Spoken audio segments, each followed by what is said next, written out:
Welcome to the Aquarian Shaman broadcast. I'm Star Wolf, your shamanic host, and I'm here to teach you how to transform yourself and transform the world.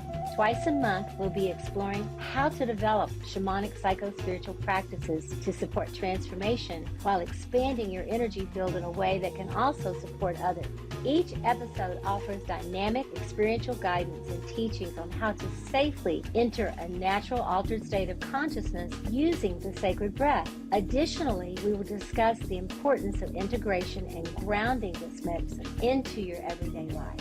Stay tuned. We're about to create authentic, embodied change that will surely grow corn for the future generations.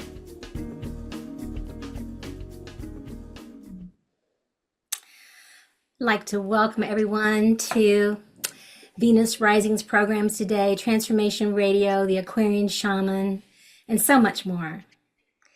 And today's guest is HeatherAsh Amara, that I'll be speaking more about with her and hearing from her. But before I do that, I've smudged our sacred space. If you're just tuning in and you don't know what I'm smoking, I'm not smoking anything. This is sage. And the sage is here to help create the ceremony, to clear out the space. And all of us, I would assume, most people have something going on. And it doesn't get rid of it, but it does create a little bit of a sacred space for you, a safe space for you, for your transformation. And all the guests that we have on each month, well, actually every week, just about, they all come on here. They've been invited specifically by me because they are people that I know in the world. They are friends, they are colleagues, they are sister, brother, shamanic people in the world. But specifically, the people that I have invited to be on this program are people who I personally, whether they do or not, consider them Aquarian shamans.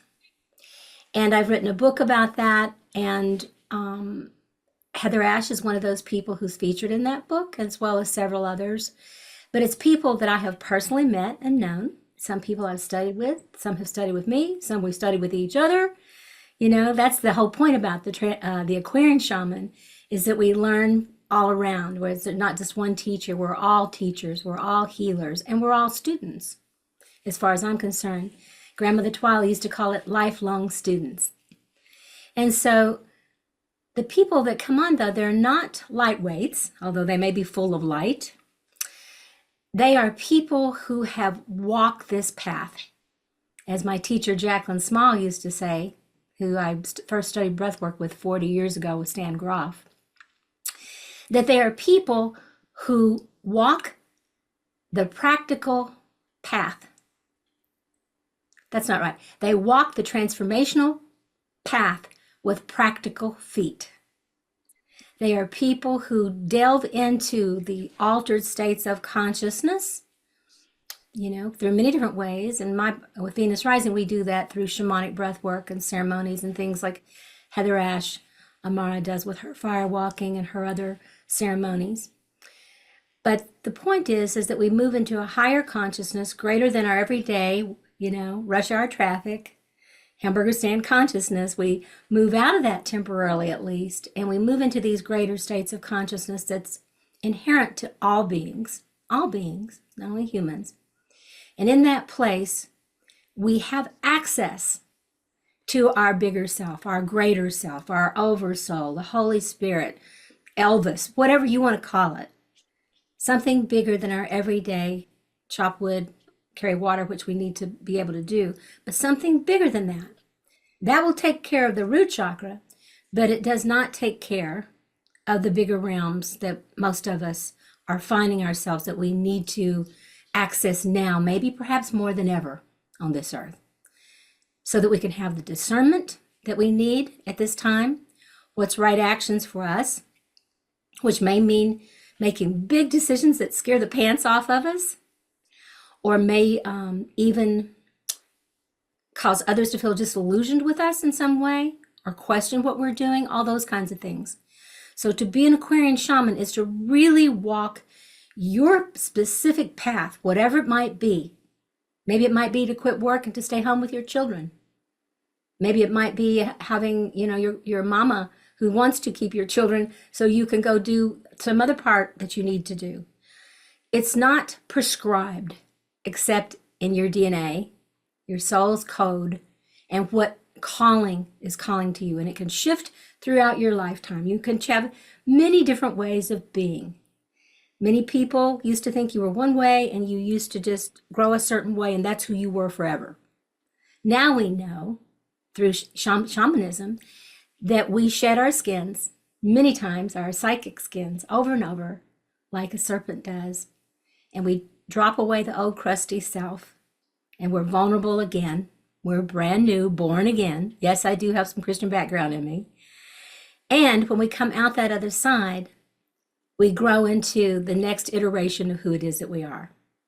Now, my guest today, my girlfriend, my colleague, is one of those people who knows how to do this amazingly. And so I'd like to tell you a little bit about her instead of me just winging it. I'm going to read this to you. And this is just a fraction of what I could say about HeatherAsh Amara. HeatherAsh Amara is the author of 9 books. What a feat that is. Including the best-selling Warrioress Goddess Training. Her latest book, which I really love, Wild, Willing, and Wise. She skillfully, and unconditionally, I love that, unconditionally guides people to shift from self-judgment to discernment, from victimhood to authentic vulnerability. I want to read that part again because this is the thing I think that you do so expertly and with so much heart and soul and wisdom. She skillfully and unconditionally guides people to shift from self-judgment to discernment, from victimhood to authentic vulnerability. She was raised in Southeast Asia. How cool is that? HeatherAsh has traveled the world from childhood and is continually inspired by the diversity and the beauty of human expression and experience. She brings this open-hearted, inclusive, worldwide view to her writings and her teachings. I nominate HeatherAsh Amara as our next president. We're going to have a woman president someday. Oh my God. Yeah, I'm serious about that. Anyway, you could probably get more done not being the president. But I'm sure. just, if you want to run, I'll campaign for you. Okay. Excellent. The two of us can campaign. I'll be your vice president. We just need a circle of grandmas to be president. Like no more one president. That's right. And No that's more one president. Yeah. Circle of Yeah, grandmas. That's right, isn't it? Because the elders did that. The women had their women's councils and they came together, and the grandmothers came together and said, enough of this stuff, this foolery, where they go out and they grab the chiefs by the ear and say, here's what you're going to do. It's that time for sure. It definitely is. So thank you for being on here today. And HeatherAsh, I really there's so much, and I really want to ask you maybe to tune in for just a moment. And before we go into, some of the things you're doing and those kind of things, to tune in yourself for a moment. Do you feel that you yourself at this moment have a purpose or a message specifically for the times that we're in? And this, Aquarian, people think peace, love, harmony, and understanding. After the blop hits the fan and everything goes to hell in a handbasket, the age of Aquarius. Okay. So during this time, the shamanic Aquarian times, that's why we have the shaman part attached to it, death and rebirth.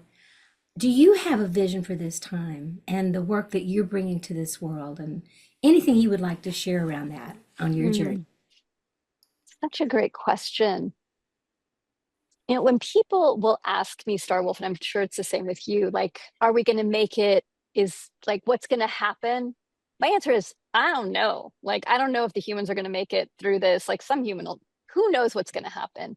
But what I do know is this: I want to support myself and everybody that I touch to show up fully in these times, to dance in the mystery, to learn how to hold contradiction, to be in the tension of opposites, and to practice really deeply loving. And Mm. that is not a passive, easy thing to do.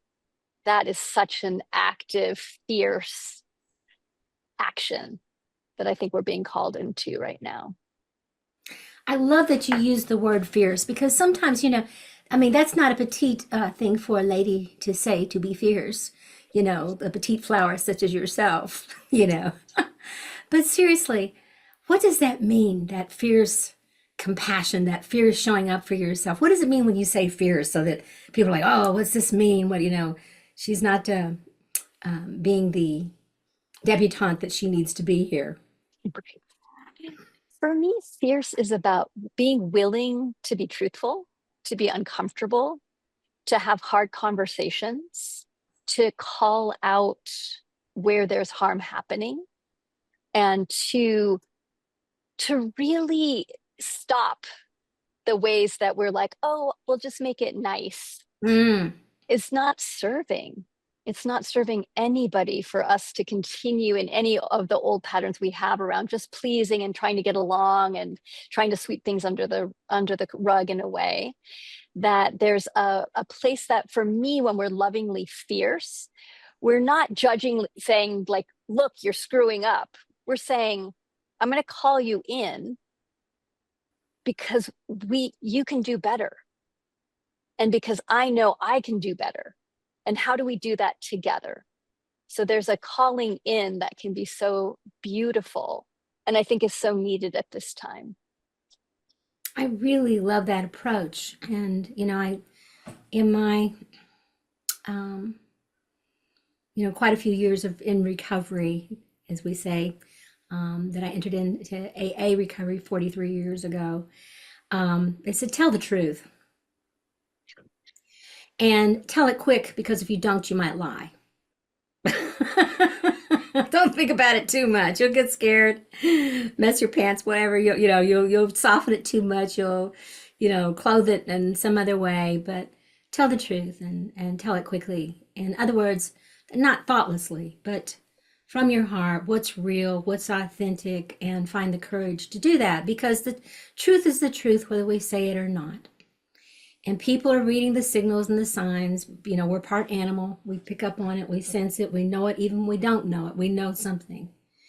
So it seems that truth, which there doesn't seem to be a whole lot in the political world right now, but for those of us who are really walking this path, and there are those that are politically doing so, but to live, is there really anything more important than living in our truth? I mean, is it selfish to just live in your truth and and say what your truth is and let the chips fall where they will or anything? Is it dangerous to be truthful? Is it more dangerous not to be truthful, to be in denial, or to just lie by omission? Those kind of things. If we're going to tell the truth, what's going to be the outcome? What's going to be the fallout? What's the shadow to that? What might we have to face? I think the most important piece of this is that we're telling ourselves the truth. That's where we start. We have to tell ourselves the truth. How we then share that truth and who we share that truth with, that's secondary. So it's not, I was really blessed to study with Miguel Ruiz, apprentice with him for many, many years in the 4 agreements. And the first agreement, be impeccable with your word. So many people would be like, oh, well, I just need to tell everybody the truth, exactly what I'm thinking. And it's like, no. To actually start to be honest with ourselves. What's going on? What's happening with me emotionally? What's happening with me mentally? What's happening with my physical body? What's happening in my heart? And that when I'm vulnerable and really start to speak the truth to myself, that's the challenge. Because so often we've been trained not to be honest with ourselves, to believe what we think we should be experiencing, or to ignore things. I sometimes am amazed at how there'll be things happening and my first reaction is like, let's pretend it's not happening. I'm so trained into that. And to be like, sweetheart, it's okay. At least name it to yourself. And then we get to make a choice of what we want to do next. That for some reason when you said that, the first thing that came up for me is that I grew up in a little subdivision in Western Kentucky where all the people where they're kind of blue collar workers. Like my mom worked in an office at Walmart, and my dad was a state policeman, and everybody worked real hard, and they had their little brick houses in this little neighborhood, and very different from your southeastern, Asia. We all rode our bicycles in the neighborhood, barefooted, and they didn't know where we were from sun up to sundown unless we came home thirsty and hungry, that kind of thing. But the houses in the little subdivision was, the houses were fairly close with one another. Nobody had air conditioning back then. They had window fans. So anything you said or hollered, if you had fights or whatever, everybody could hear in the neighborhood. So with my mother, there would be this, shh, the neighbors, the neighbors. And so as a little girl, I would think, I wasn't sure what neighbors were, but I thought they were like, she like the neighbors were going to get me. I didn't know what they were. And then later on, I realized these were just people next door because we'd hear them fussing and fighting too with their kids or their husband or maybe there was an alcoholic in the neighborhood and you hear somebody cussing, things breaking or whatever. So it's, this, this whole thing of denial means don't even know I'm a lion. This being in denial, that we all have light, we all have shadow, and the shadow can really only take root and be in our lives in a destructive way to ourselves and others if we don't even know I'm a lion, if we're in denial. So I really love what you're saying, to that one thing, to that own self be true, meaning don't be selfish, don't be, narcissist, thing like that. But to face ourselves first and to find the courage to do that or to get help and support. I've needed lots of help and support to find my truth. I've talked to you at different times. We've talked with each other. Have allies, have, what wise people in your life, which doesn't mean that they don't have problems or issues or things they're confused about, but that they have a track record of reliability, honesty, and discernment, and figuring out what the truth is and trying to do better. That's how I see it on the spiral path. And that's one of the things I really appreciate what you're talking about here. And how has your warrior goddess programs and things, how have you affected people's lives with that? What's been the reactions and responses and outcomes and with all the hundreds and thousands of women that you've worked with? It's so amazing. When I wrote Warrior Goddess Training in 2014 is when it came out. And I told my publisher at the time, Randy, who of course I said, Randy, I don't want to just write a book. I want to start a movement. And he said, all right, let's do it, basically. And so when the book came out, it went number one in shamanism on Amazon and multiple other places for 4 years. And it just resonated. Like there was something in the energetic of that time where women would say to me, I don't even know what warrior goddess is, but I want that. I want that. And it's this beautiful combination of that warrior clarity and courage and energy, and the goddess softening, intuition, creativity. And I love that you're such an embodiment of warrior goddess Star Wolf, and that we've had so many beautiful conversations and times of connection and teaching together and play, and that there's this joy that we start to settle into that doesn't diminish our clarity, that we can have that capacity to tell the truth, to course correct ourselves and others in loving ways, and to really be present, as well as surrender, let go, recreate ourselves, be creative, try new things, explore. And that for me is what the warrior goddess movement has been about. And it's been such a gift to have so many others Uh-oh. 1 second. Okay, stop. Somebody's signing in. That there's this hunger I feel like we have now to learn how to discern and also to learn how to be vulnerable. And that's what I love about the warrior goddess community now. If there's just women and non-binary and people, trans people from all over the world Yes. that are learning how to stand in their authenticity and to be in discomfort, which I think is critical on a healing path. And I Mhm. know you totally agree, but not the discomfort of doing the familiar, the discomfort of doing the unfamiliar. That's one of the smartest things I've ever heard you say. Say that again. Say it again. I want to hear it again. Can you say it again? Not the discomfort of the familiar, but the discomfort of the unfamiliar. I've got chills all over my body. I want you to put that on a bumper sticker. Okay. Give me credit for calling you out to do it. Absolutely. We'll make a ton of money on this, okay? I We love can it. open up It's so halfway important, right? houses or something. Anyway, Exactly. but halfway houses for warrior goddesses. I'm with you. So it's so true.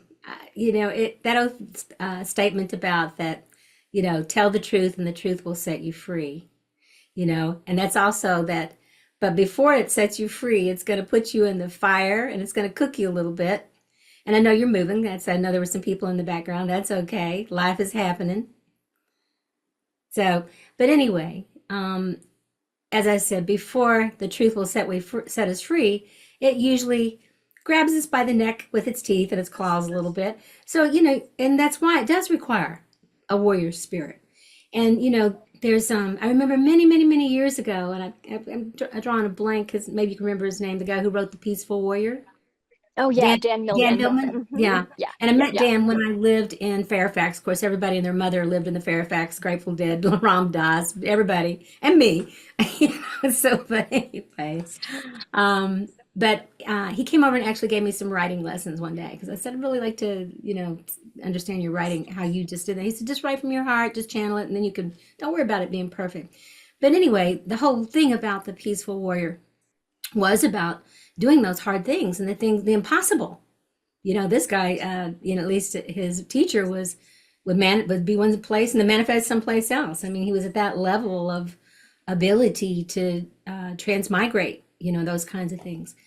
So to have the courage, I say the serenity prayer a lot. I've said it a lot my whole life. My grandmother gave me that prayer when I was a little girl and different and feeling weird. And she gave me the prayer and had it on a locket, and to change the things we can, and to really have that courage to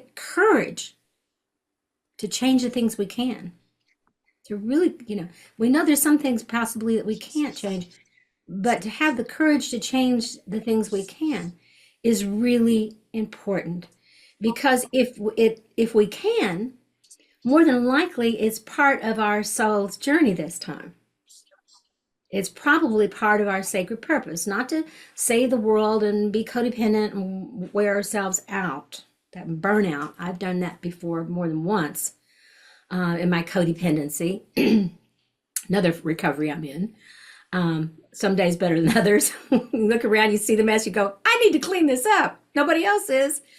It's overrated. Trying It's to clean definitely overrated. Yeah. it up. If I It's could that clean up my own familiar discomfort. yes, I love that. But to develop ourselves, really just opening up, whatever practices you use, to really open ourselves up to be present and to have discernment because we are living in the truth. Do have the courage. We know courage means to take heart, the heart. To take our hearts in our hands and to offer our hearts to the world is probably one of the bravest things we can do. How Yeah. have you put your heart out there? I What's your so agree. brave things with your courage, with your heart? One thing it makes me think about, I used to teach with my dear friend Jenny, who is a big, powerful personality. And at the time I felt really small and I felt like she just loves so big and I don't really know how to love and I'm kind of scared of humans. This was a long time ago. And every time we would teach, I'd be like, I wish I was more like Jenny. I wish I was more like Jenny. Mhm.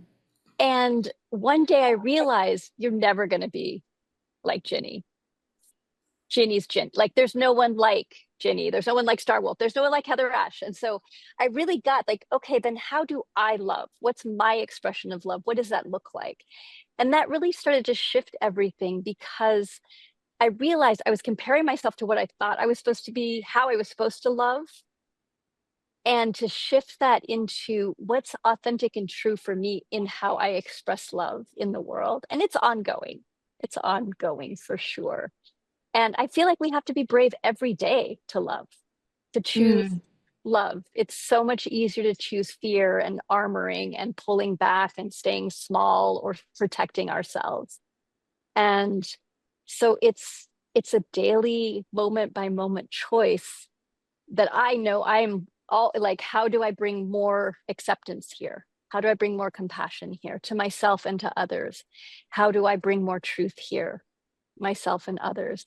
How do I bring more vulnerability? And I think that's been the most challenging thing is it's much easier for me to move from judgment to discernment.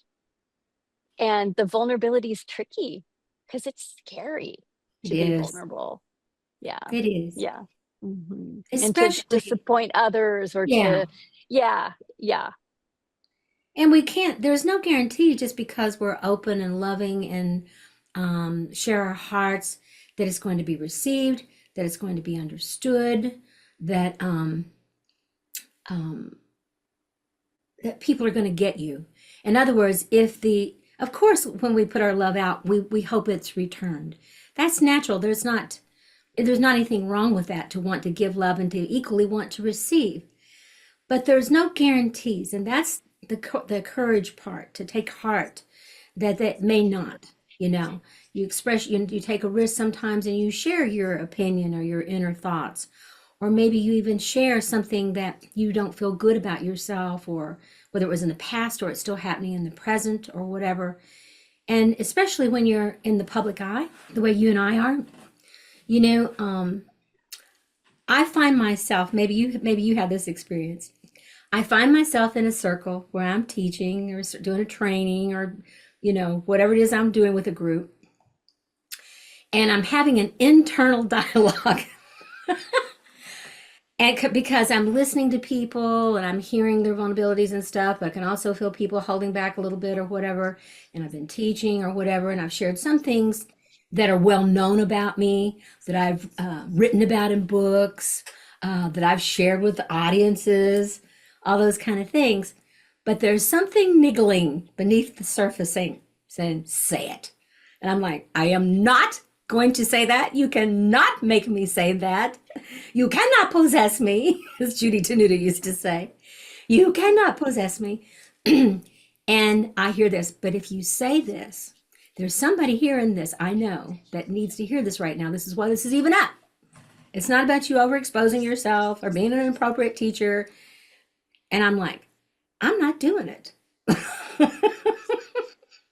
This will go on for a while. Somebody else shares something and it gets worse and worse and worse. And the pressure, I feel like I'm gonna explode, and then all of a sudden it's go, and I'm like, oh my God, and then I feel like I've just been splatted against the wall. But then I look around at people. Some people might be going like, but some people are leaning in more, you know? And at that moment, I have to say to myself, who am I really and why am I doing this? If it's a job, okay, just do what you want. If it's my path, if it's my soul's path, if it's the wisdom that I've learned on my path, or if it's the things that I'm still struggling with, the things that I've conquered, great. But perhaps people need to hear sometimes the things I'm struggling with. Not to take up their time because they've paid to come and they want to work on their selves, but to understand that part of the path is to continue on that spiral path of death, of birth, life, death, rebirth, over and over, just the way the creatures shed, the trees shed, the plants, everything, that we too are constantly in that crucible and constantly metamorphosing. And if we don't acknowledge that, we are living some sort of prescribed false paradigm that's impossible and shame-based in our culture and perhaps others, that's not authentic and not really real. And if we're not really real, it means we're false. If we're not false, if we're false, we're in some sort of denial, some sort of untruth. And there's something inside of us that begins to deteriorate or get sick or confused or lost in some way. I'm speaking for myself. And I have to come back to that. So it's not now for me. It's not now or never. It's now or later. It's now or later. It will come up again and again. And maybe that day I can have a choice and say, okay, now that I know this is inevitable, I may wait till next time when I think I have a little more hold on it and I've done a little more work around it, but I know it's here, it's not going to go away. Or I might just say, oh, to heck with it. Blech. Here it is. Usually it was pretty well received because people go, wow, you, HeatherAsh? You, Star Wolf? I'm like, yeah, who did you think I was? How do you think I became this warrior? Or how do you think I became this shamanic Aquarian shaman, or this mother, or this wife, or this carer for my wolf dog? How do you think I got here? So do you sometimes find yourself saying, am I going to say this? All the time. Oh, good. I feel so much better because I just did that with you. So I'm so glad. Yeah, all the time. And I think that's the times that we're in, we don't need people that are pretending that that they've figured everything out and are trying to be perfect models for everybody else. I think that we really want to work with leaders, with teachers, with mentors that are also on their path. My first teacher, one of my first teachers, Carolyn Falling Star, shared this in such a beautiful way. She said, we're all on a river. And I wrote about this in Wild Willing Wise, but we're all on a river. And I just happen to have been down this river a couple times. So I know where the rough places are. I know where it's smooth, and I can help guide you through. And that was so helpful. It's like, oh, right, she's also on the river. And sometimes we get thrown out of the boat, Right. even as leaders, right? And we have each other. That's why we have peers and mentors and coaches, and we need each other. And I always, when I'm working with the folks that are stepping into leadership, I always tell them, your peer group, find your peer group that you can talk to, especially that you can be vulnerable and messy and Right. say all the things, because we need a place to be able to unpack and put things in the center where someone can be like, yeah, let's look at this together. And that, I think it's also then for us as leaders with students or with people that we're working with, to be able to show our humanity sometimes.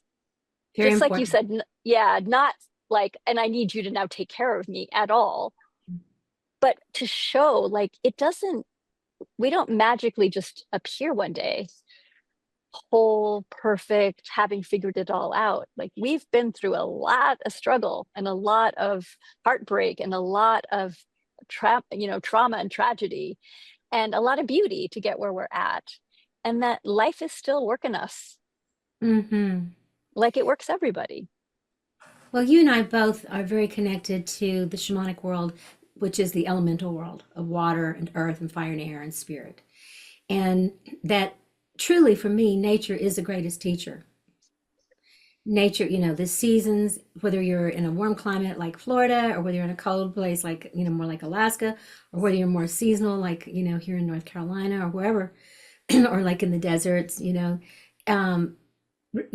having, traveled as you have, and I have too, to have experienced, the seasons around the world and to the elemental world. I'm sitting here, I've got a big tapestry of the pyramids in front of me. I love to go to Egypt, and that's a whole different world.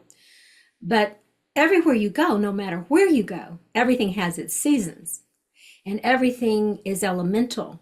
We say something, oh, it's elemental, my dear Watson, but that doesn't mean that it's simple in its beauty. It's glorious and also simple, but it's quite complicated. The process of how things are born, a seed. Tell a little seed that was no big deal of how they became a redwood. Tell that. Tell a tadpole egg how it became a bullfrog, you know, or tell a moose how it became a moose, on and on and on. Or a human, how we became who we are. So this amazing thing on this planet of life goes through many cycles of change. And I know you know this and you teach this, and we similarly teach that the elemental world is always with us and it's always teaching us if we're listening and paying attention. And that one of the best things to do when we don't know what to do is two things. To bring, first of all, to go out into nature. This guy opened the door behind you. He just came out. He heard me. He ran back in. Anyway, to go out into nature, to pay attention, and to breathe. Yeah. And you do that all the time with your fire walks. I wish you would tell us a little bit, if you would just kind of do a little dialogue here with, tell us a little bit about your fire walks, your school, also about your land, just your connection to the elemental world. And you probably, that was fire, and then your earth with your land and everything you've been through there. But then also your the work that you do with fire walking with people, and also the water. Like when your book, what is it? Wild, Willing, and what's it called? And wise. Yeah, wild, willing, and wise. Wise. So if you could just Yeah. talk a little bit about your elemental world and how you have learned and what you teach people in the elemental world. Hmm. I know it's a big I one. Go for It's a it. big one.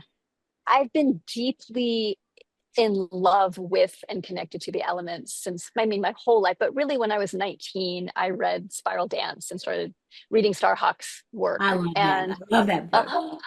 Dreaming in the Dark. So, and that just changed my life. It was the feeling sense of coming home to something I'd always known around living ceremonially, coming back into relationship with circle, being in dialogue and relationship and ceremony with the elements. And the idea, I just love the idea that sometimes to create change we need like the lightest breath, and sometimes you need the tornado.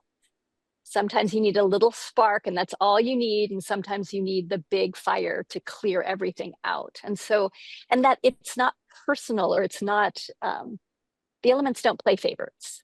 They Mm, just are. And they're mhm. also the first place where I see a spirit comes into form, Yes. right? And so how sacred is that? There'd be no life without all of these elements. If one's missing, there's no life the way that we know it. And so to be in reverence with the elements and relationship has been such a long path for me. And part of that, when I was, 24, I went to my first fire walk, and I had no idea what it was. My teacher at the time, Vicki Noble, said, "Hey, a friend of mine leads fire walks. You all should go." And I thought, that sounds cool. No idea what that meant. And I remember showing up the first time this fire walk was in Sebastopol in California, and 40 women, and Peggy brings us out to rake out the fire, and my brain's like, what are we doing? Like, this is fire. Like, what are we doing here? And yet, when it came to walk, when the coals burnt down and it came to walk, my body knew. My body was like, yes, I can do this. I know what to do. And it was such a huge change in my entire being in a nanosecond that I was like, I want to do more of this. And the next month I became, or I guess it was the next year, but I got an invitation the next month to become a firewalk instructor. And I was in. Yes, I'm doing that. So that was 1991 that I became a firewalk instructor. And it's been one of the greatest gifts to share with people how to be in like direct relationship with an element and merge with it. Because that's really what we're doing, is we're learning how to merge with. It's not about conquering I think Right, right. the patriarchal way, I won't say masculine, that's not correct. The Yeah. patriarchal way is like, I will conquer, I will stand over the fire, I will beat it. And Uh, that's not what we do. I'm blessed to be part of a community called Sundor, my mentor, Peggy Dillon. And it's really about relation with the fire, yes. which is just such a gift. And I feel the same way with all the elements. And of course, I'm a fire horse. So I'm And like, fire yay, is passion. Fire is passion. yes, Right. passion, creativity, joy. Yeah. Yeah. So I'm so grateful for this. It's been one of my longest relationships. I understand. I have 5 planets in air and 4 in fire. Nice.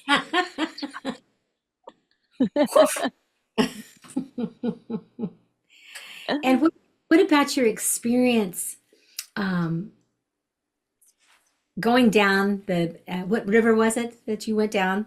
And Oh what, my God, the Grand Canyon. because that's a relationship of water. Yeah, that one, Yes. that one scared me more than any when I read that one. I was like, oh, would I have the courage to do that? Yeah. What Yeah. was it like for you? And Oh what was my the God. outcome for you? That was incredible. Well, I went because my partner at the time and his father both were river experts. And there's a huge lottery to get on the Grand Canyon. So we got on a trip. And so there was a sense of safety that I had of like, I've got two experts. What could go wrong? And we flipped day 5 in a really little, and it's a 2-week trip. So day 5, I'm like, we all go out of the boat into the water. It was one of the most terrifying experiences of my life That would have to been it for be, me. I would have died of shock. oh my God. And I literally heard somebody doing that. I was like, wow, somebody's really struggling. I mean, I have this whole conversation in my head. Somebody's really struggling. Wow, they're really suffering. That sounds really scary. And then I slammed into my body and I was like, oh, it's me. I so disassociated. And of course, everything was fine in terms of like everybody was fine. We got the boat righted, and we then had all of these huge rapids to go through. And it was such a great experience for me because I had been in this place of like, I'm with experts, I don't need to do anything. And then I was like, I need to learn how to read the river. And I also have to understand I'm not in charge here. The river is. And in Wild Willing Wise, I talk about that. Life's in charge. We might have Mm, all sorts of ideas of what we're doing and how it's supposed to go, how it's supposed to flow. And we really need, especially in these times, to become more skillful in yes. how we navigate the energy of these times, the waves of these times. So we're actually using less energy as we get through the waves, and deeply resting when it's time to rest, so that we have capacity to navigate what's coming. Because I don't think it's going to get easier. No, no, Yeah. I think we're dilating. The cervix is dilating. Right. We Yes. may be crowning, but we've got a ways to go. And I don't want to leave out the land energy because tell us about your land. And when I read your challenges and you come home and everything's moldy and then you hang it out and and tell us a little bit about this land that has called to you to be in communion with at this time. Yeah, I'm really blessed to steward 180 acres of land in the wilds of northern New Mexico. And we're up against a national forest. We have 1.8 million acres as our backyard. It's an incredible piece of property. And learning how to be in deep relationship with land. I spent my entire childhood traveling and bouncing around, and I still travel all the time. And now to have a place where I'm learning how to be in relationship with the trees there and the animals, and as you know, we went through a huge wildfire 3 years ago. So it's Hmm. pretty ironic that I'm a firewalk instructor and train firewalk instructors. And we lost 175 acres to a wildfire 3 years ago. And so which was heartbreaking, of course, and the restoration process has been very intense. And was And that I've really, caused through lightning or? no, it was caused by the Forest Service doing a Ah, controlled burn on an that's what incredibly happened windy here. day. Yep, it's really common. I've talked to other firefighters. They're like, oh, yeah, that's how most fires start. Oh my Oops. gosh. Yeah. I Yeah. had no So idea. there's I just thought that was unusual. no, it was, yeah, it was a human disaster, human created Wow. disaster. So there's been a lot of grief and a lot of beauty as we restore the land. And it just shifted. I realized at one point, I'm like, okay, are we going to rebuild? Are we going to keep going? Do I need to back away and leave this land to let it do its own thing? Or does it want us to stay engaged? And I spent a year just listening to the land and asking and talking. And I got a really clear, like, nope, stay. You're the one to restore this land and to be in partnership. And so it's been an incredible gift to, in a way, shift my perspective from a place for humans, which is where I was thinking originally, to how do I help restore this land in its Hmm. desert. So it's tricky Hmm. for the bees and the owls and the bears and the elk. And so that's what we have a 50-year plan now of restoration. And that's what it means to steward and be in partnership is Hmm. like be with what is happening and go through the grief of what needs to be released. So it's not, Hmm. and you know this, it's not like, oh, things are shifted. Great. We have to go through the grief process of mourning what we lost and feeling the the depths of that sorrow. And what comes out is, I think, more creativity and love and commitment Hmm. to I our vision. agree. Yeah. I agree. And whenever we are, like, for the first time ever, just recent, well, not even last year before last, the hurricane came through Asheville and bounced over the mountains, and modern times, if you might say, there's no record of that happening before. So the first hurricane, and they said it destroyed, in these beautiful blue mountains, these millions and millions of trees, 10 million trees. That's beyond my comprehension. Um, and yet I'm sitting here immersed in millions of trees around us here, these beautiful blue. But imagine, and our climate has been completely off. It was like almost 80 degrees here today. It's never that warm this time of the year here. Okay, and they're talking about the water rising, and then people say, well, if you wait long enough, you're going to have a beachfront property. And I'm like, I don't want beachfront property here. It's just, but that is what it is. And a lot of people have talked about, well, was that hurricane man-made because they're doing those kinds of things now, and all conspiracy stuff, and all, and or whatever it might be, and the climate, regardless, is changing. There's no doubt about it. And do human beings have an impact? How could we not? How could we not? Whether it's intentional or not, how could we not?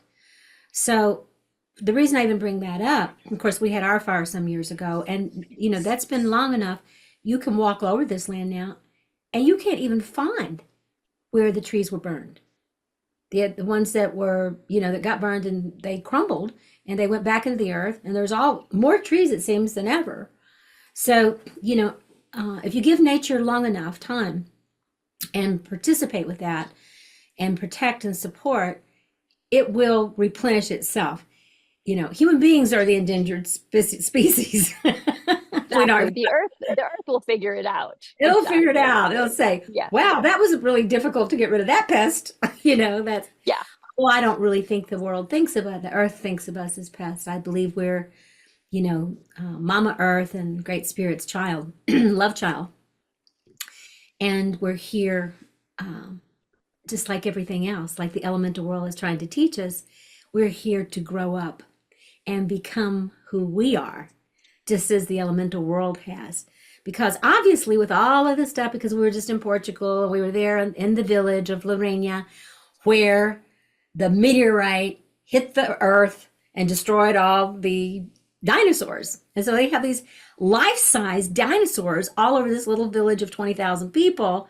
You just walking by the school, and there's one. You walk by the park, and there's one. You walk in front of the grocery store. They're huge, life-size. And it was called Lorena, this one particular dinosaur, and there's all of the other kind. But that's their train. The locals are proud of it. This is where the meteorite hit, destroyed the whole planet. It's just like. But anyway, um, I guess the point is that life is unpredictable. Just when you think you got it all together, a meteorite hits the earth, and Exactly. millions and billions of years to create these dinosaurs, and like, bing, it's gone. Bye-bye. But here we are.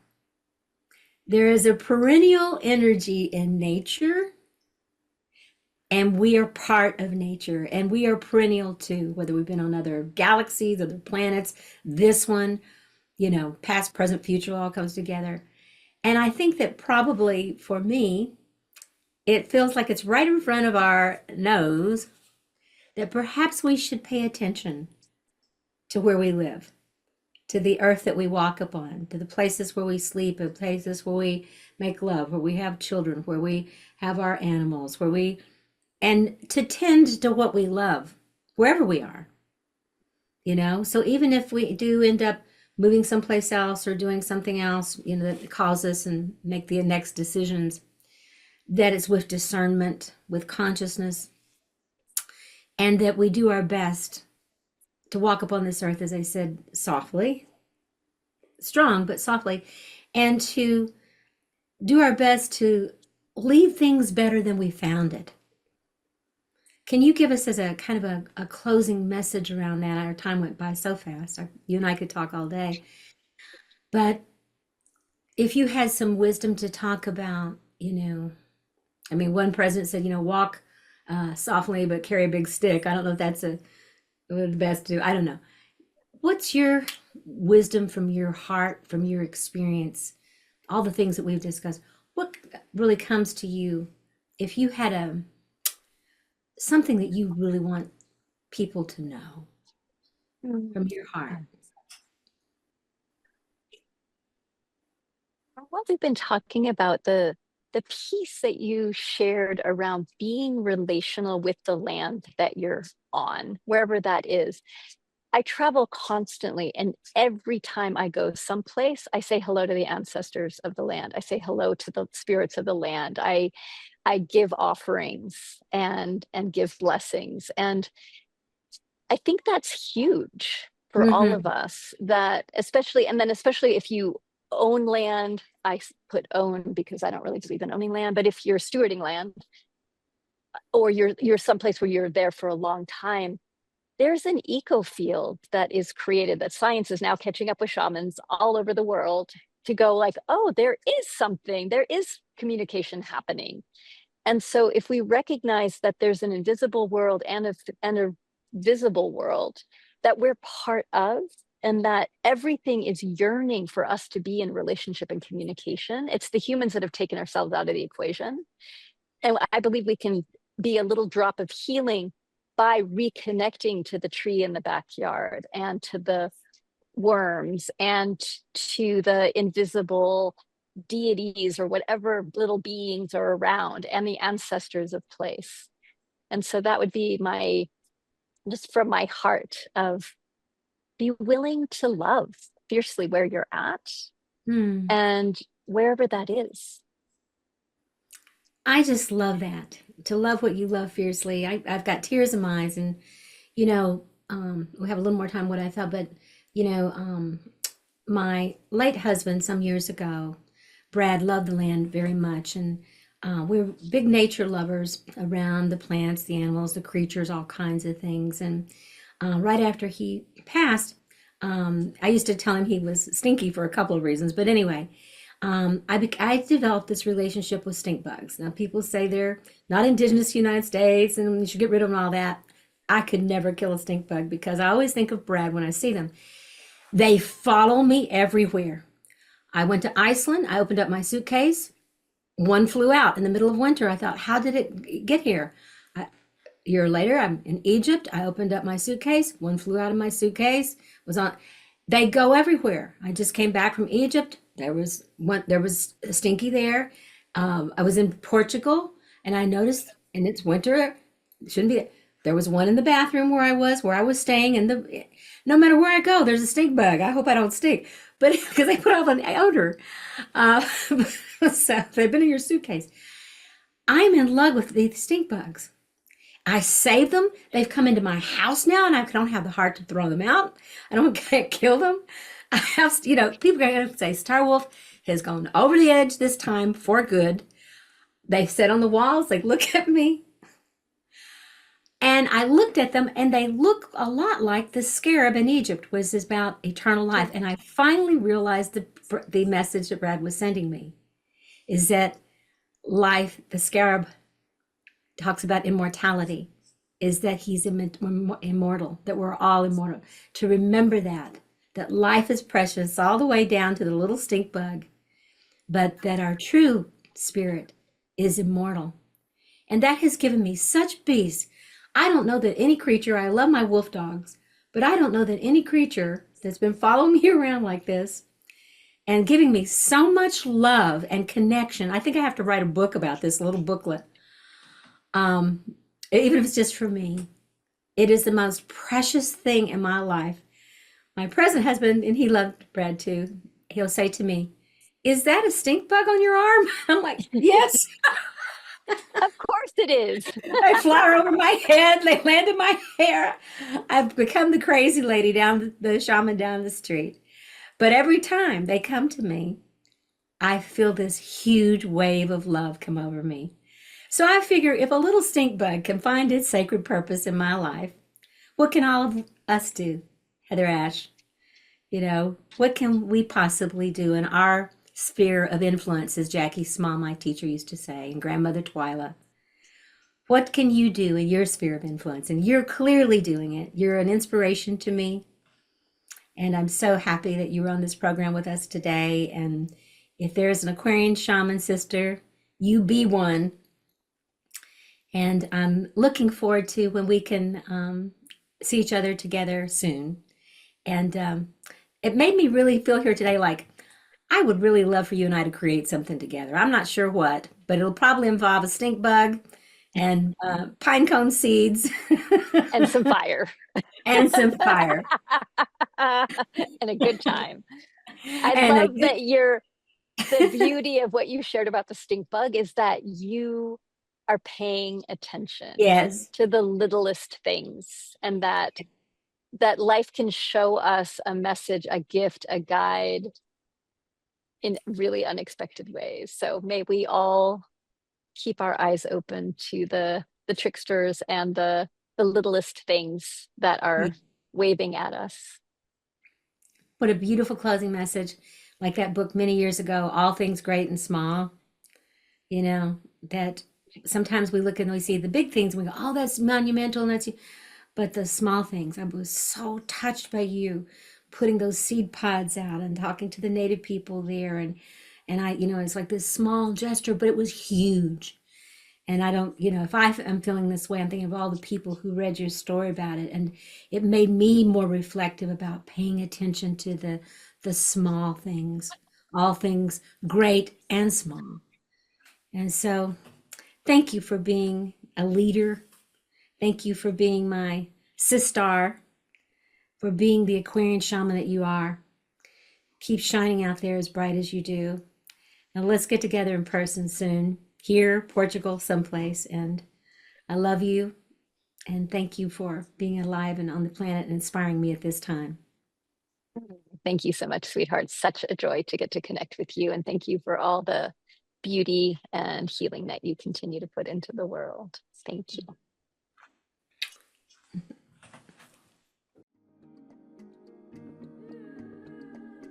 This is Star Wolf, and you've been listening to the Experiential Aquarian Shaman broadcast. Transform yourself, transform the world. Join me every second and fourth Tuesday at 2 p.m. Pacific on Transformation Talk Radio to awaken your inner Aquarian shaman. Never miss an episode. Subscribe to my channel and connect with me on social media. at Linda Star Wolf.